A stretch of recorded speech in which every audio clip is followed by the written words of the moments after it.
আসসালামু আলাইকুম এভরিওয়ান, আমি ফরিদা। আজকে নতুন একটা ভিডিও নিয়ে চলে আসলাম। আপুরা সবাই কেমন আছেন? আশা করি আলহামদুলিল্লাহ আপুরা সবাই অনেক বেশি ভালো আছেন।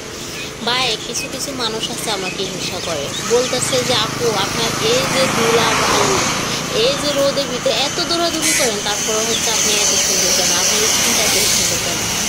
ভাই, সবাই হচ্ছে তো আমার বেশি, আমি দেখেছেন আমার পরিচিত যারা আছে সবাই আমাকে এই প্রশ্নটাই করে। দেখেন, আমি কিন্তু প্রচুর পরিমাণে এখন রোদের ভিতরে আছি, মানে এত রোদ আর পরিবেশটা এত সুন্দর। আর ভাই, ঢাকা শহর আমাদের হচ্ছে বাংলাদেশে সবচেয়ে ধুলাবালুর ভিতরে সেরা। আমার মনে হচ্ছে যে বাসা থেকে আমরা মেকআপ করি, এত সুন্দর করে বেরোই, আর বাসায় আসি ভূতের মতো। তো এর পরবর্তীতে দেখা যাচ্ছে যে আমার স্কিনটা এত বেশি ভালো, প্রতিদিন দৌড়ানোর পরে অনেক বেশি দৌড়াদৌড়ি করার পরে দেখা যাচ্ছে স্কিনটা ড্যামেজ হচ্ছে না। সেটা তো অবশ্যই আমি হচ্ছে কি ব্যবহার করি আপনাদের কাছে শেয়ার করব।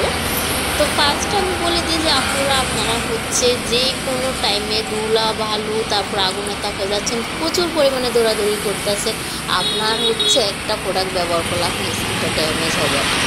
অবশ্যই আপুরা চাচ্ছে যে সবাই চায় একটা হেলদি একটা সুন্দর স্কিন, সবাই চায়, তাই না?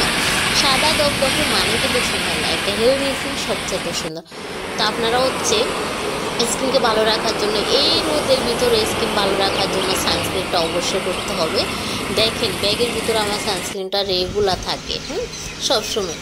তা আপুদের জন্য আজকে এত সুন্দর একটা ভিডিও নিয়ে চলে আসলাম, যেহেতু আপুরা হচ্ছে বিশ্বাস করতে পারে যে আমি রোদে ধুলা ভালো দৌড়াদৌড়ি করলে আমি মালিও সানস্ক্রিনটা দিয়ে পরবর্তীতে মেকআপ করি।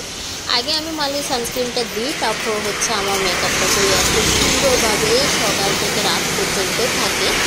আজকে হচ্ছে আমি সকালে বেরোচ্ছি 10টার দিকে বাসা থেকে, তারপরে দেখা যাচ্ছে যে আমি সারাদিন ঘোরার পরে দেখা যাচ্ছে যে সন্ধ্যায় বাসায় আসলাম।